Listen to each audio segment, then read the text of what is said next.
Welcome to Cardboard Box Games. I'm Adam. And I'm Adam. Today we're going to be finishing up our series of our new Age of Ascension cards with Shadow and Untamed we're going to be talking about. Let's get started.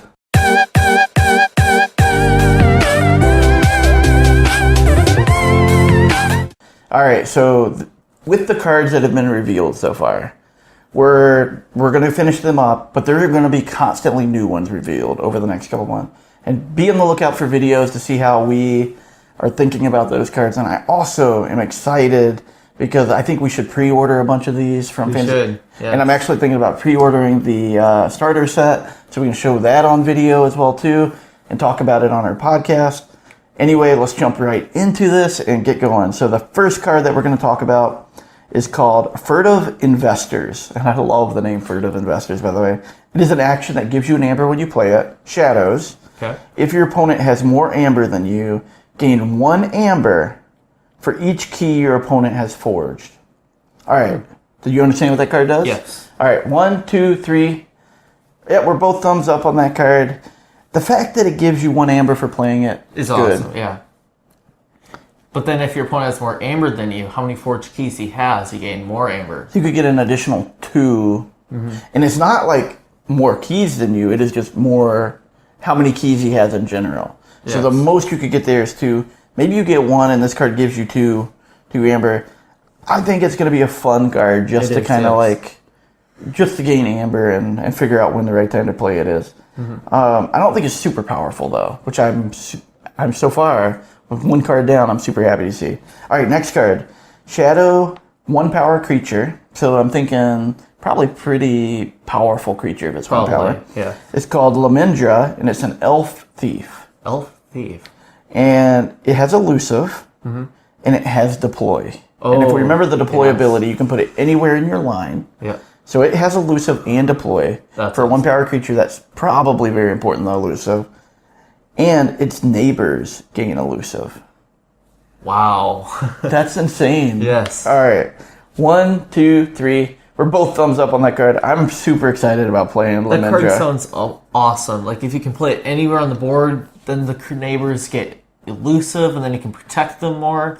It's just amazing. I'm super excited about that card. Yeah. Yeah, I think this card is going to be the bane of my existence at times, because you're going to have to kill this little 1 power elusive guy so that you can do any amount of damage to the neighbors. Yeah. But I'm also going to love playing it, so I'm excited. All right, Shadow action called Swindle, which I also love this name too. It has an ability just play, steal 3 amber. That's super strong, but it has alpha and omega. Oh. Which means it has to be the first thing you do in the turn. And the last thing. And it ends your turn. So literally, you're only playing this card on your turn.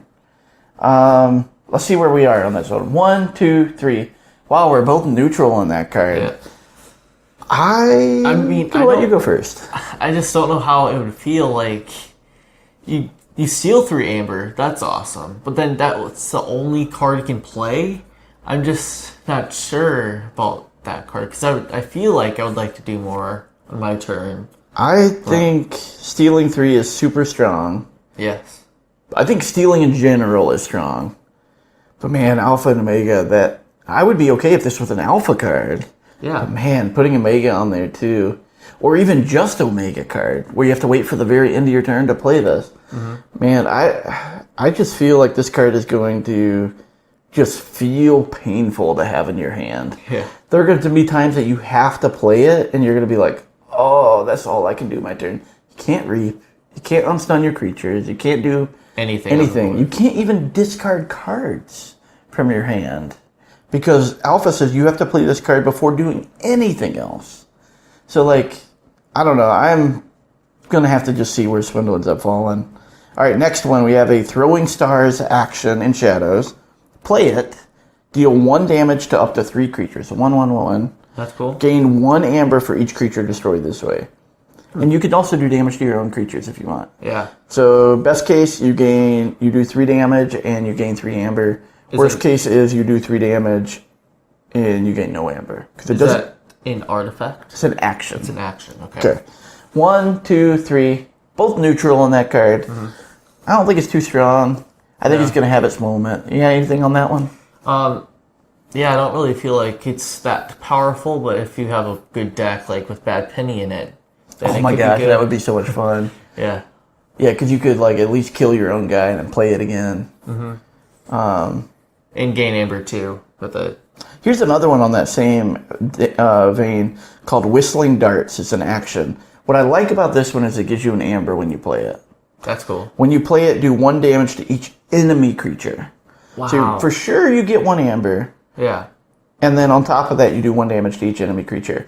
Which, if you remember that little 1 power creature, that super annoying little guy, it's going to be important potentially if you're playing against another Shadow deck.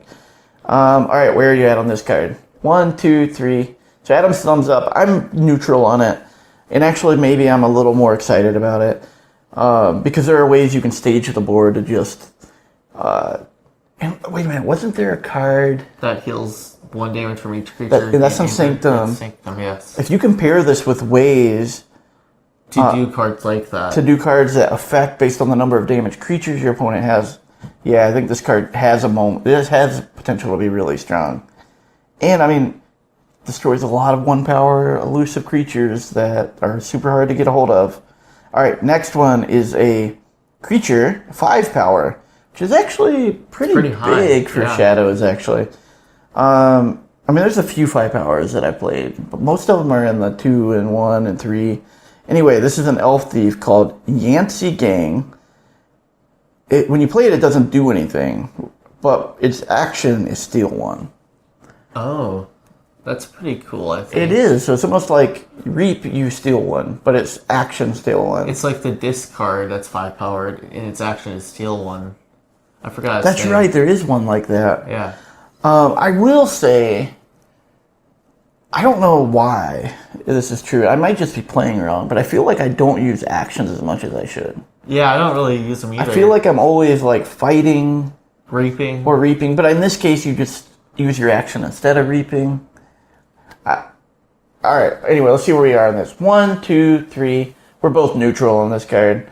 The fact that you play it and you can't steal anything right away, I think makes it a lot weaker. Because those cards that affect your opponent immediately are way more powerful. Agreed. But the possibility of stealing multiple Amber from your opponent, slowing them down, is pretty good. Yeah. So, we'll see where that card ends up going. I'm actually super excited that Shadow doesn't seem super overpowered right now. Like, yes. Because let's be honest, like it is pretty strong. Already. Yeah. All right, we're going over to Untamed. This is our last house to cover. Untamed, okay. For what? It is a elf witch 2-power creature called Darna, Dharna. When you play it, you gain 1 Amber for each damaged friendly creature. Oh. That's kind of neat. So you could gain a decent amount. And it's a creature too. And when you reap, you heal 2 damage from a friendly creature. This is a common, by the way, so you're going to see a lot of these. All right, ready? 1, 2, 3. We're both thumbs up on that card. Why are you thumbs up? I really like how its ability is gain Amber for each damaged friendly creature, and then it can heal your friendly creatures too just by reaping. It's pretty awesome. But it only has 2 life, so I feel like it could die pretty easily also.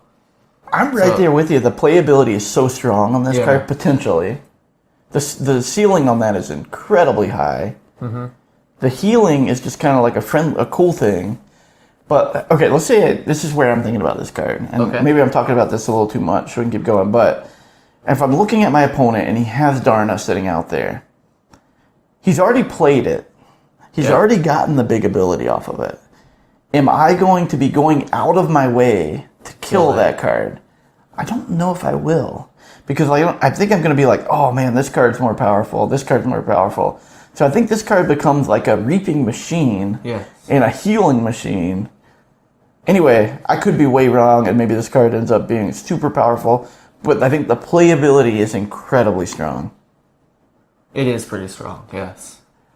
I'm excited about that card. Me too. All right, Dust. Okay, so we've had a lot of witches in Untamed. So this next one is a human witch, Dusk Witch. So it's kind of like dark and this witch like bending over, but it's a 1-power creature. It has elusive, so that means and it has Omega. So once you play this card, your turn ends. Yeah. That phase, your turn ends. Your creatures interplay ready. That's pretty awesome. That is insane. And that creature has elusive also, so it's harder to kill. That is insane. All right. 1, 2, 3, thumbs up. This card is astronomically powerful. Yeah. Because it isn't like Untamed creatures interplay ready. It is creatures Every in it. creature. Imagine playing this on turn 1. Like, and this is powerful. a common. Yeah. So you may have multiple copies of this.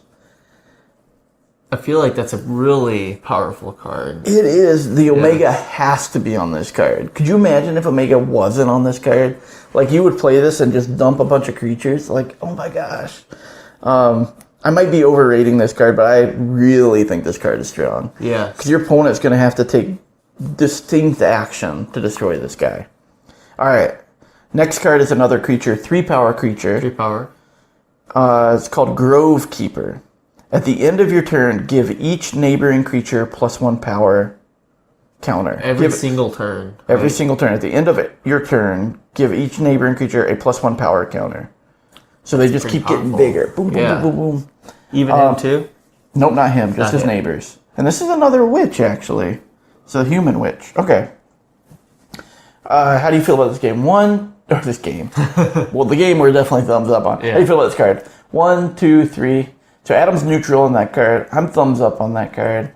I probably a little bit down from like excited, but I'm excited. Why are you neutral? I'm pretty excited, but I feel like it's not too powerful since it's only a 3-power creature, and but neighbors gets pretty strong. That's pretty cool. I look at it like this. You play him. Let's say he has one neighbor. You're basically playing a 4-power creature because the one guy gets +1 and he gets 3. Mm-hmm. If you can play 2 creatures and he has 2 neighbors, you're basically playing a 5-power creature. If he survives a turn, it's just going to keep making those guys bigger. I don't know. Maybe I'm overrating that card, but I'm pretty excited about trying him out. I don't know. He might not be good at all, but as far as playing him, I think it's going to be fun. Yes. All right, so next creature is a beast, and this looks like a giant like rhinoceros with like teeth sitting out. I'm not really sure what that guy is, but anyway, his name is Nox, Knoxx. So, and he's a beast. He's a 3-power, and he gets +3 power for each neighbor he has. Best case 9, worst case he's just by himself, so he's 3 power. Average case he probably is going to have at least one neighbor, so he's probably going to be 6 power. Mm-hmm. All right, 1, 2, 3, both neutral. I'm not too excited about him as like a card. I mean, he's pretty cool though, how he gains +3 for each neighbor he has. But I feel like he doesn't do that much though. He's just like a huge creature if he actually has neighbors. He actually doesn't affect the board at all, right? Like he comes in and he might be like this big dumb guy sitting on the board, right? Exactly. That's kind of where I was at. I was like, there are going to be times you get him to 9 power and you hit with him. It's going to feel amazing. Yeah. There's going to be other times you play him and somebody kills his only neighbor and then he's a 3-power guy, or he's got damage on him already and he dies. Like, there's going to be things that happen with that guy and that's just going to feel like, I don't know. I don't think he's that great, but I could be wrong. Next one is another creature, 2-power, Marmo Swarm, and it looks like a bunch of little squirrels, but colorful squirrels, like swarming. They get +1 power for each amber in your pool. Each amber? All right. Wow. Let's just go right to the 1, 2, 3. Adam's thumbs up on that. I am neutral on that card. What makes you... Thumbs up? Thumbs up, yeah. I just really am excited about that ability there. I mean, the worst case scenario, you get only a 2-power creature if you have 0 amber. Yeah. But then if you even have like 5 or 6, it's a pretty big creature. That is interesting to think about because there are times we've had like 12 amber in our pool. Yes. Yeah.